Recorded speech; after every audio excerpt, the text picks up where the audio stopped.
Disclaimer. This episode contains strong language throughout. Incoming transmission. Welcome. This is True Spies, the podcast that takes you deep inside the greatest secret missions of all time. Week by week, you'll hear the true stories behind the operations that have shaped the world we live in. True Spies. You'll meet the people who live life undercover. What do they know? What are their skills?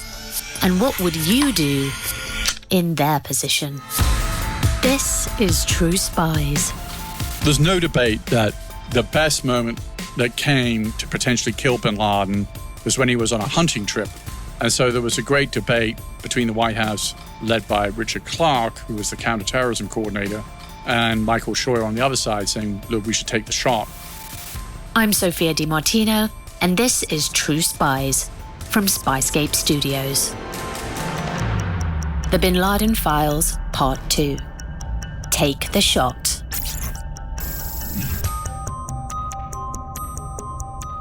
February 1999.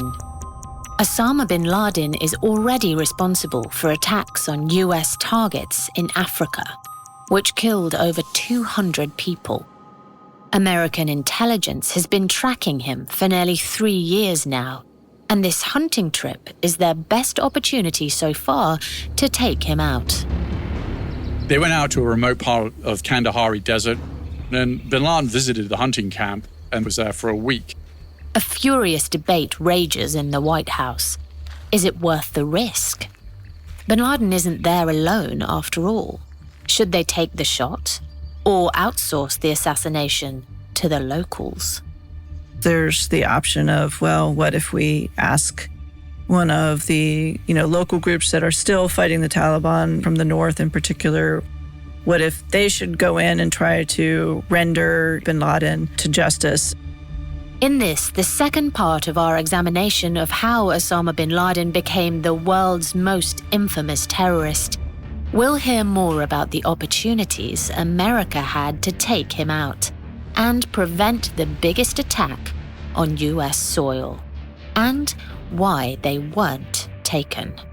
We have to remember we weren't in a war on terror at that time. That is, in a way, declaring war on another country. We'll get inside the mind of the world's most wanted man. What was he thinking? How did he operate? And how was he perceived?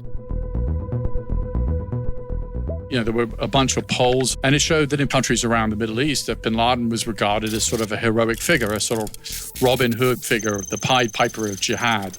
He had a certain romance about him. By 1996, Osama bin Laden had been kicked out of Sudan, the second time he had been exiled. But on this occasion, not by an elitist regime like Saudi Arabia, but by a man who bin Laden loved dearly. Sudan's de facto leader, Hassan al-Turabi.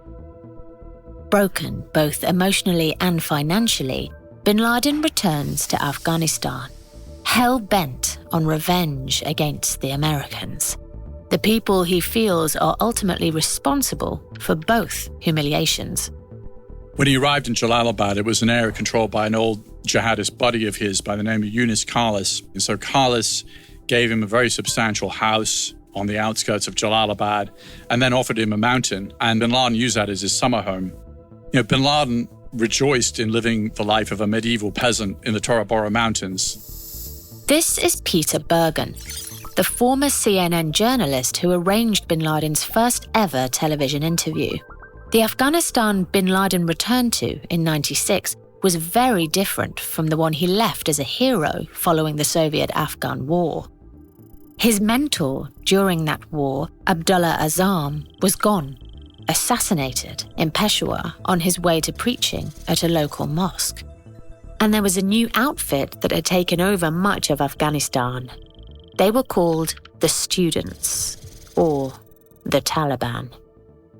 The Taliban was a new phenomenon for him to have to deal with. They didn't know who he was. I mean, I can imagine for someone who already is a narcissist, who's, already had their worldview challenged now twice, this was probably an extreme moment that shaped his forward thinking. This is Gina Bennett, a CIA counterterrorism analyst for over 30 years. Bennett wrote the first intelligence memo warning of the potential dangers of Afghan Arab veterans like bin Laden back in 93. By 96, she'd written another one. My concern with 96, with his move back to Afghanistan, was, number one, maybe I was doing a bit too much personality analysis at the time, but recognizing now that he'd been rejected twice, that he was going back to a place where he had felt victorious, going back to the birthplace of modern jihad, just the continued chaos and uncertainty and conflict in Afghanistan, which is so easy for terrorist groups to take advantage of, places like that. By 1993, Islamist militants had set off a truck bomb at the World Trade Center in New York City. The plan failed to topple the buildings, but killed 6 people and injured over 1,000 more. Despite events like this, though, counterterrorism analysts like Gina were still not listened to as much as you might think. It's worth going back and noting that I think a lot of folks in Congress wanted to do away with the CIA. What was the point of all this intelligence gathering now that the Cold War was over and peace was breaking out and democracy was booming all over the world? Like, we don't really need us anymore, and a lot of things were being unfunded. So, just sort of an uphill battle all over the place. In the face of this existential crisis, the CIA took action. It set up the Bin Laden Issue Station, the first intelligence desk in US history devised to focus on just one individual. A new type of approach for a new type of enemy. We are still not entirely clear as to what we're dealing with in terms of non-state sponsors. We're used to operating in a very nation-to-nation, state-to-state type of way. Before that, terrorism was largely handled out of each field office, wherever any intelligence or suspect appeared. But that was a problem when dealing with an organization like Al-Qaeda, where cells often operated independently of the leadership across a multitude of countries. We had to have a unified, dedicated capability to do that kind of tracking. And that, more than anything else, was the brilliance of Alec Station. Alec Station, the nickname of the Bin Laden Issue Station. It was coined by its head, Michael Scheuer, who had just had a son called Alec. A fellow counterterrorism expert, Scheuer shared Gina's concern about the growing threat from Islamic fundamentalists, especially Bin Laden. He was not somebody who would take no for an answer. He'd routinely arrive at CIA headquarters at 3:30 in the morning to start working. Scheuer mostly recruited women to his team, thinking them better analysts. But also, there just weren't that many people interested in counterterrorism at the time. CIA saw counterterrorism as sort of a backwater, and sort of the big guys, were on Russia and China. And so counterterrorism was not a particularly popular field for people to go into, relatively speaking. Long before 9/11, Scheuer was convinced that Al-Qaeda would eventually kill thousands of civilians if not stopped. But outside of the station's office, Scheuer and his team had soon garnered a nickname, the Manson family, for their supposedly crazy predictions about the threat of Islamist terror. Gina Bennett, however, had a gut feeling Bin Laden wasn't issuing empty threats. The number one commonality of terrorist leaders is narcissism. So, they have a tendency to actually state what they're going to do because they want to be aggrandized. They want to be mythological legends. Immediately after landing back in Afghanistan in 96, an aggrieved Bin Laden does just that, declaring war on the United States. Al-Qaeda sent a copy of the declaration to their man in London. He, in turn, forwarded it to the editor of one of the few independent Arab news outlets at that time. Al-Quds al-Arabi. The paper published the declaration in full, but still, Gina and her colleagues were largely alone in thinking it a problem. For those of us who are, tracking bin Laden, it was a legitimate declaration of war. On the policy side, there are a lot of people who received that as declaration of war. Well, nobody would really do that, right? Like, you're not going to declare war and then actually go attack somebody, because now you've told everybody that what you're going to do, and then we're going to know it was you. And so for them, this is just talk. But there were some who noticed Gina's memo, including CNN producer Peter Bergen. I went to my bosses at CNN and said bin Laden might be the guy who's responsible for the Trade Center attack in 93. They, of course, had never heard of bin Laden, but they said, fine, go ahead and try and get an interview with him. By this point, bin Laden had finally met with the Taliban. Bin Laden was a little worried about how they might receive him. Not because of any real ideological differences, but simply due to them being a new, unknown quantity to bin Laden. But it turned out that they were just delighted, and they sent him these high-level delegations saying, we worship the ground you walk on, and you're wonderful, and we welcome you. And bin Laden used that relationship pretty adeptly, because now he had a regime that was extremely enthusiastic about welcoming him. Having forged a bond with the Taliban's leader, Mullah Omar, bin Laden was now well protected in Afghanistan. And surrounded by a small army, Peter knows that meeting with bin Laden is inherently dangerous, especially as an American. Once, upon meeting a BBC journalist during the Soviet-Afghan War, bin Laden had offered a local truck driver $500 to kill him, simply for being a Westerner. Undeterred, Peter travels to London to meet one of bin Laden's associates. There is competition from the BBC and other Western outlets for the interview, but Al-Qaeda wanted the widest reach possible, especially in America. After several months of negotiations, the interview was agreed. CNN had the exclusive. And I, myself and Peter Arnett, the correspondent, and Peter Juvenile, the cameraman, traveled to Afghanistan with two of bin Laden's associates. First, they land in Islamabad, Pakistan, before traveling via the Khyber Pass into Afghanistan itself. The same journey bin Laden himself had taken many times. So we checked into the zero-star hotel in Jalalabad, Afghanistan. We waited around for days, and then at a certain point, bin Laden's media advisor showed up. Almost immediately, there are difficulties. They were very concerned about a tracking device in our equipment. Now, we had bought probably $50,000 worth of equipment, 1997, $50,000, a lot of very sophisticated equipment. And they said, don't bring any of that with you. And that was clearly not up for a discussion. Peter and his team are also told to leave everything else except the clothes they're wearing. Eventually, a van pulls up at their hotel, full of several heavily armed men. They told us to get in. We were, at a certain point, blindfolded with crude blindfolds. We were searched. At one point, they said, now's the time to tell us if you have a tracking device, otherwise it's going to be a problem later. And clearly the problem later would be, a swift execution. Satisfied that they're not wearing a tracking device, bin Laden's men drive Peter and his colleagues up into the mountains. It wasn't really a road. It was like the bed of a stream that we went higher and higher. And I think I estimated it was like 6,000 feet up. I estimated it was around midnight. And then we waited and we were given some kind of goat curry or something, some kind of local food. Suddenly out of the darkness appeared bin Laden.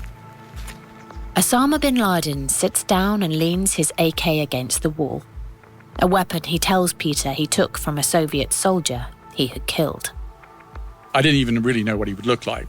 And it turned out he was 6'4". He was rail thin, carried himself like a cleric. He was polite. He was sipping a lot of tea. Smiling at Peter and his colleagues, bin Laden tells them to ask their questions. Peter's colleague hits record on the high-8 Sony camcorder bin Laden's men have given them to film the interview.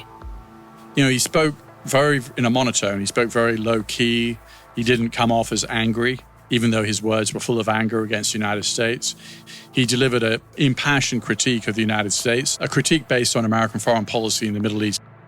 Despite living in a cave, Peter realizes he's speaking with a man still on the pulse of world events.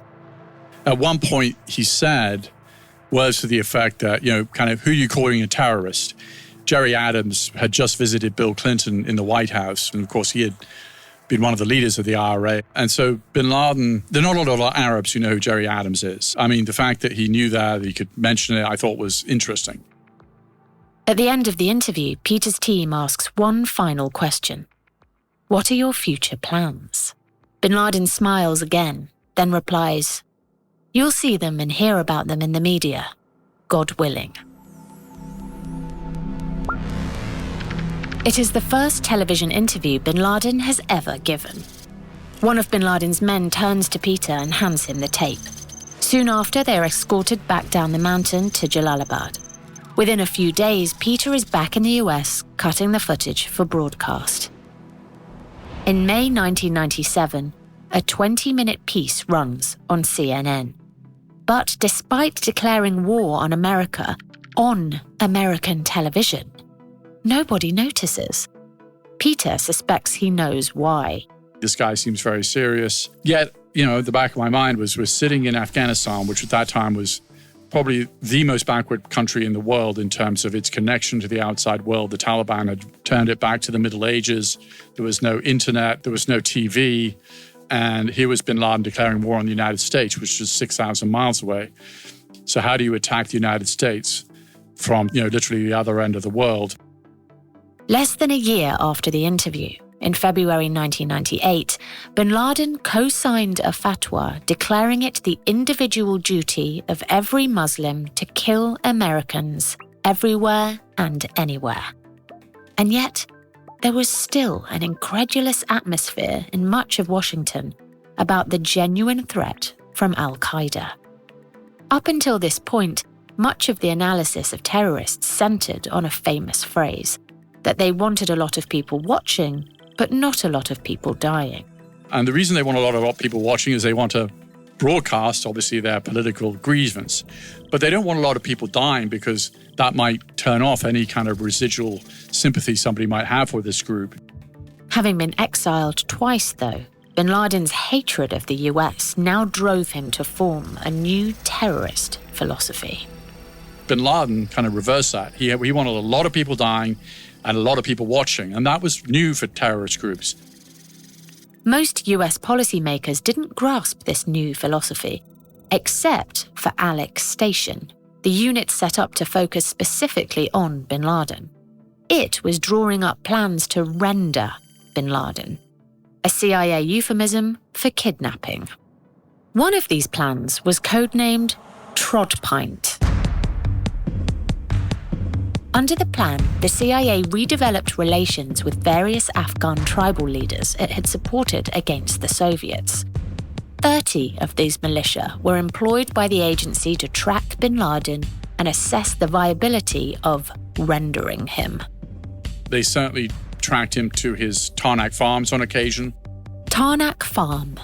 By mid-1997, bin Laden's operations were based out of the farm, a 100-acre former Soviet agricultural compound in Kandahar, Afghanistan, gifted to him by Taliban leader Mullah Omar. Trodpint had designs on infiltrating the site late at night and extracting bin Laden to a cave outside the area. There, US Special Forces would later rendezvous with the militia unit and render bin Laden back to the US. But raiding Tarnak Farm was a risky proposal. 300 people were living there at any given moment. But bin Laden was a hard target in the sense that, he had 3 wives that he was sort of circulating between every night. So it wasn't clear, which wife he was sleeping with on which night. He was somewhat careful about his security. He would move around the country. Bin Laden had long been really paranoid. Dogs are supposed to be unclean if you're a very observant Muslim. But he got some dogs to kind of, bump up his security. Nevertheless, on May 5th, 1998, Alex Station head Michael Scheuer received a cable stating that the rendition plan was going well. But it then caveated that, still the odds are iffy, as with any special ops raid of this type. Eventually, the plan was presented to Richard Clarke, President Clinton's counter-terrorism czar. The CIA also presented Clarke with its calculation that Trodpint had a 30% chance of success. Clarke rejected the idea almost immediately. On May 28, 1998, Alex Station was ordered to stand down the operation. Scheuer was incensed. Unknown to the CIA at the time, it was one of 2 near misses for bin Laden during this period. Only a few weeks after Trodpint was nixed, the head of the Saudi intelligence service, Prince Turki, met personally with the Taliban leader Mullah Omar. Turki was the man bin Laden had proposed his idea of fighting Saddam Hussein to back in 1991. By 1998, the Saudis had had enough of bin Laden's continued criticism of the regime. And he played on the fact that there were plenty of people who thought that the Saudi royal family were corrupt and authoritarian and inept. The Saudis wanted to put him on trial for treason, a sentence which carried the death penalty. Turki met with Omar to discuss the idea of handing over bin Laden. Omar was open to it. He too was getting fed up with the heat bin Laden was attracting to the country. Omar even sent a senior Taliban officer to Saudi Arabia to finalize the details of the handover. So, bin Laden went on the charm offensive. Bin Laden speaks a very classical Arabic. He was a well-educated guy. He fancied himself a poet, and he would speak in poetical language. He would even declaim poetry. He appealed. He would talk. He would cite religious authorities. The tall, well-educated war veteran from the Holy Land ran rings round Mullah Omar, a one-eyed cleric who had never left Afghanistan. He himself was not a religious authority, but he would cite famous Muslim jurists. He talked about Khorasan, which is the word that the people used for the area that incorporates Afghanistan and Iran at the time of the Prophet Muhammad. So he used all these terms that were very evocative and romantic. And he seemed to have an answer to the problems of the Muslim world. Eventually, he convinced Omar to let him stay in Afghanistan. It was God's will, he said. Just over 2 months later, it was clear what bin Laden's will really was. On the morning of August 7th, 1998, 2 truck bombs went off at the entrance to the US embassies in Nairobi, Kenya, and Dar es Salaam, Tanzania. Over 200 people died, 12 of them Americans. And that demonstrated that al-Qaeda was a group of global reach, considerable ambitions, considerable abilities, and also no compunction about killing civilians. This was really kind of a new development in terrorism. The date of the bombings was no coincidence. It was the 8th anniversary of US troops being deployed in Saudi Arabia, a seminal date in bin Laden's story. Gina Bennett, the woman who first warned of the potential threat from bin Laden back in '93, was on maternity leave. After seeing the news, she rushed to CIA headquarters with her 1-month-old daughter. The immediate aftermath is chaotic. The first thing that we are always trying to do is see if there are more attacks coming. When an attack occurs, we never think that's the end. We're not afforded that luxury. You have to imagine or anticipate additional attacks. Meanwhile, President Clinton was holed up at Martha's Vineyard in the midst of the Lewinsky affair.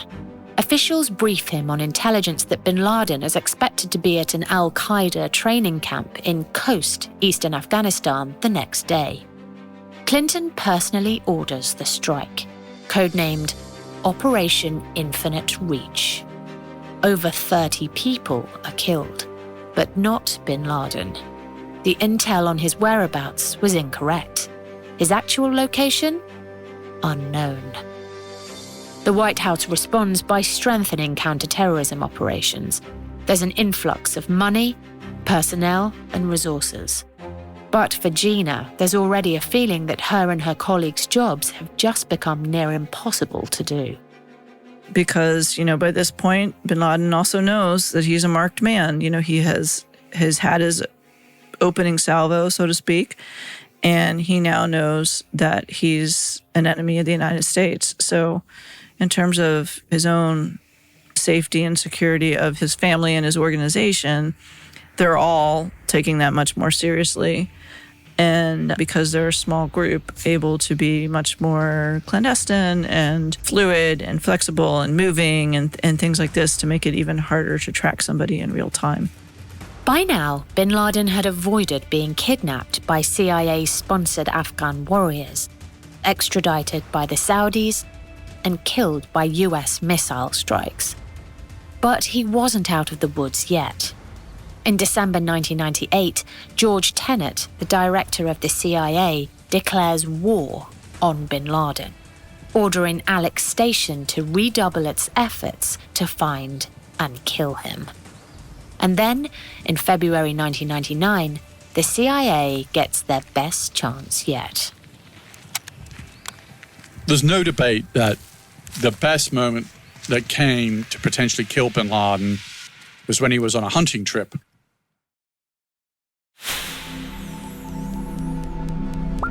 Deep in the Kandahari desert, bin Laden broke from his usual pattern of never remaining in the same place for more than 24 hours. He did so to continually visit the same hunting camp for a rare game bird called a bustard. The CIA had even managed to plant an asset at the camp itself, who notified his handlers whenever bin Laden arrived and left. This was crucial live intel. Back in 1999, there were no drones. Any missile strike would take several hours to reach its target, and usually a few days to be green-lit before that. Knowing where bin Laden was going to be throughout that time frame was therefore essential. And so there was a great debate between the White House, led by Richard Clarke, who was the counterterrorism coordinator, and Michael Scheuer on the other side, saying, look, we should take the shot. Because at the end of the day, that kind of operation has to be authorized by the White House. Richard Clarke then takes a closer look at the satellite pictures of the camp. In the corner of the shot, he spots a C-130, a military transport aircraft. Clearly, someone at the camp was a big player. Examining the imagery further, the aircraft's livery, its markings, showed that this was an Emirati plane. Immediately, Clarke recoiled. Dick Clarke's point of view was that, what if bin Laden wasn't there and you incinerated a number of princes in the royal family of the United Arab Emirates? And so, again, a mission to eliminate Osama bin Laden is called off. Clarke deems the potential collateral damage as simply too high.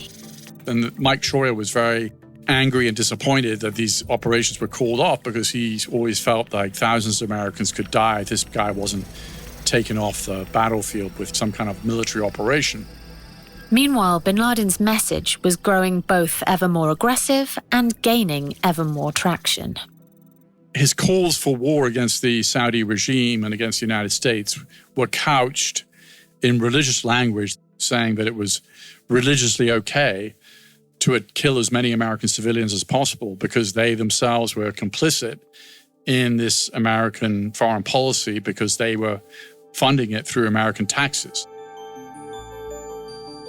This was a very different man to the one back in 1991. Remember how bin Laden had authorized a hit on the Afghan king? Then he had stipulated that no children were to be killed, saying, "We are good Muslims." That man had hardened. But, bin Laden didn't need to appeal to everybody in the Muslim world. There are more than 1.5 billion Muslims. If less than 0.1% thought that he was talking some truth, that's a large number of people. But there was another reason for the White House's caution in launching strikes. In May 1999, the US was bombing enemy targets in Kosovo, Eastern Europe. Incredibly, American planes mistakenly bombed the Chinese embassy in Belgrade as part of the campaign. The notion of dishing up more strikes was becoming simply unpalatable to many US politicians and policymakers. There's a lot of debate around this. It's not clear what is the best choice. And I can appreciate how difficult a precedent it would be to actually be the person who decides to preemptively assassinate someone. It's easy enough now with hindsight in 9/11 for us to think that way, but we've lost embassies before Africa embassy bombings occurred, and we didn't go around and decide to assassinate people. I don't know. It was a very difficult period of trying to figure out what to do. There was just no good option. While the CIA and the White House grappled with the issue and each other, bin Laden was forging ahead with plans for further attacks, and these plans were growing ever more ambitious. In the spring of 1999, bin Laden summoned one of his followers, Khalid Sheikh Mohammed, to Kandahar. There, Mohammed pledges loyalty to bin Laden, but he also has an idea. He proposes that al-Qaeda members should fly small planes packed with explosives into the World Trade Center. Bin Laden is not impressed, suggesting a bolder plan using large jet engine passenger planes instead. Why use an axe when you can use a bulldozer? He says. The plan is agreed, and bin Laden tells his followers that there will soon be an event that will turn the world upside down. And with the millennium approaching, Gina, Bennett and her colleagues start to piece together intelligence around plots to attack the New Year celebrations in America. They're just these indicators that there is something going on. What we think we're looking at is something on the scale of the 1998 Africa embassy bombings. We just don't know what or where, but it does seem to be very millennium focused.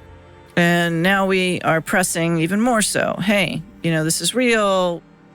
As the new year approached, several plots were foiled, and in the US and elsewhere, the millennium is ushered in without so much as a glitch. But for Gina, that was almost the entire problem. That period of time when nothing happened around the millennium probably was the single biggest detrimental mental concept thing that happened going into the run-up to 9/11, because now you're in all of 2000 and into 2001, and we have a reputation of overwarning. In many people's eyes, Gina and her colleagues have now fully lived up to their reputation as the Manson family, crazed individuals obsessed with one man. Even after al-Qaeda attacked the USS Cole, a 500-foot guided missile destroyer in Yemen. 17 American sailors died in a blast that left a hole the size of a house in the reinforced steel hull of the Cole. I have directed the Department of Defense, the FBI, and the State Department to send officials to Yemen to begin the investigation. But again, no response. As distorted as this might seem, it, I think, made some people more comfortable, because the Cole is a warship, right? It is not an embassy. It's not millennium celebrations or parties or, things like that. After another inconclusive meeting at the White House, the State Department's counterterrorism coordinator leaned toward Richard Clarke and said, "Who the shit do they think attacked the Cole? Fucking Martians?" Before adding a line that would prove prescient, "Does al-Qaeda have to attack the Pentagon to get their attention?" After seemingly crying wolf over the millennium celebrations, Gina says that her and her colleagues' continued warnings of further civilian attacks now appeared hysterical. There's a lot of pushback, right? Because there's, you warned about this in 1999, nothing happened. He just conducted the attack on the Cole, a U.S. warship. Why are we making this leap to something spectacular, back to just civilian casualties? For a lot of people, it didn't make sense. And, for us, it was an uphill battle. It really was an uphill battle. And by January 2001, there's a new administration in the White House. I, George Walker Bush, do solemnly swear that I will faithfully execute the office of President of the United States. Don't forget the George W. Bush administration came into office with a bunch of Cold War veterans, Dick Cheney, Paul Wolfowitz. These were a group of people who just didn't understand the threat from al-Qaeda, didn't really believe it. Paul Wolfowitz at one point said, let's stop talking about this guy bin Laden. As 2001 progressed, the system was starting to blink red. And blinking red in the form of an attack in the United States itself.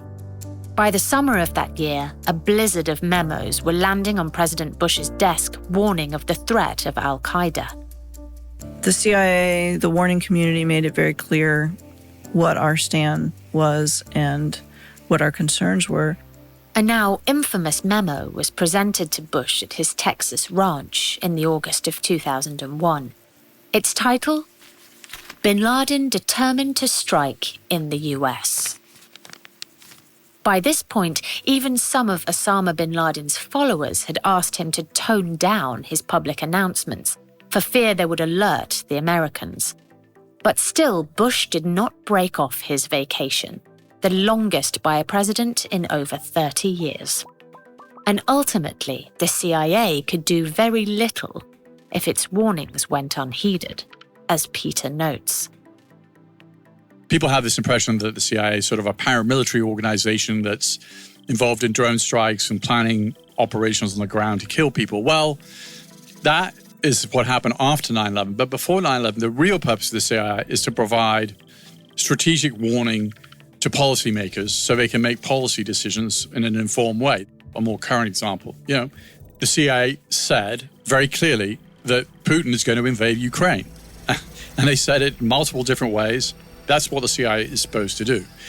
And in the run-up to 9/11, they actually did provide this strategic warning very clearly. And the policymakers just didn't listen. Soon after the change in administration, even Richard Clarke, the man who nixed several previous strikes on bin Laden, is getting concerned.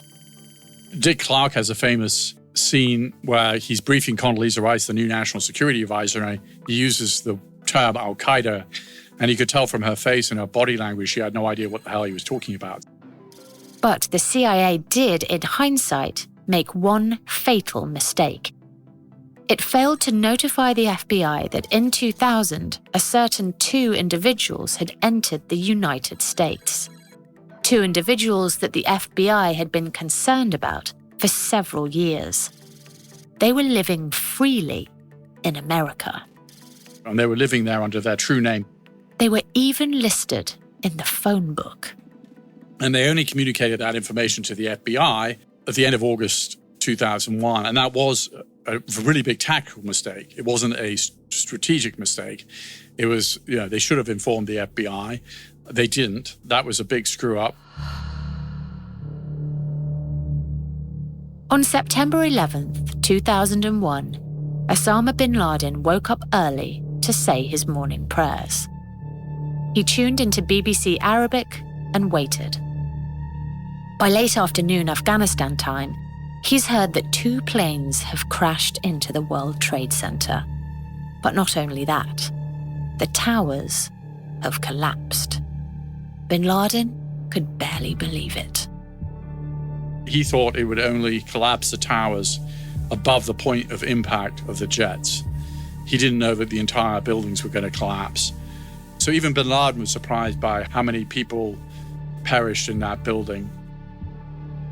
And those 2 individuals that the CIA didn't communicate to the FBI, they were 2 of the hijackers on American Airlines Flight 77 that flew into the Pentagon on 9/11.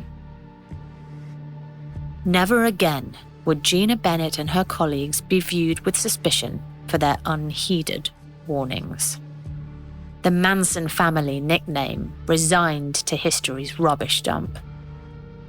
But sometimes, when the stakes are this high, being right is the last thing anyone wants. I think we judge ourselves extremely harshly. And what I've always found ironic is on the one hand, here we are saying the system's blinking red, and the 9/11 Commission report condemns analysts for not being compelling enough. And yet, at the same time, on the other side, we're always being accused of, imagining this. This is all in your head. You've made a boogeyman. He's a mountain out of a molehill. So it's a non-winning endeavor. Everybody is going to argue with you, everyone. And the additional irony is that you actually want to be proven wrong. There would be nothing better than to be proven wrong. Osama bin Laden is celebrated as something like a god among his followers for his great victory on 9/11. Which was arguably one of the hinge events of American history. Napoleon changed history. Hitler changed history. Now, bin Laden is not Hitler or Napoleon, but he certainly is one of the few people we can say in the post-World War II era who actually changed history by his decisions and his actions. But he's also made himself a target. After 9/11, he is the world's most wanted man, and he is shocked by America's response. The worst thing in life is to believe your own propaganda, and he really believed that the United States was a paper tiger. But of course, it was a terrible miscalculation. Next time on True Spies, the Bin Laden Files. The hunt is on. After September 11th, the focus became towards elimination of the threat. Bin Laden is now trying to outmaneuver the greatest superpower the world has ever known. American bombing begins on October 7th, the largest, longest aerial assault in American history. And manage morale in his troops when everyone knows they've got a gun pointing at their heads. These guys were getting literally, bombed to bits. And bin Laden, he certainly seemed to affect him psychologically. He wrote a will. He told his kids not to join Al-Qaeda in the will.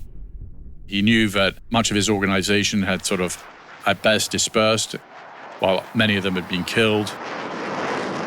That's next time on True Spies. I'm Sophia di Martino. Join us next week for the final episode of True Spies, the Bin Laden Files. Or subscribe to Spyscape Plus to listen to Part 3 right now. Sign up for early access and bonus content on Apple Podcasts now.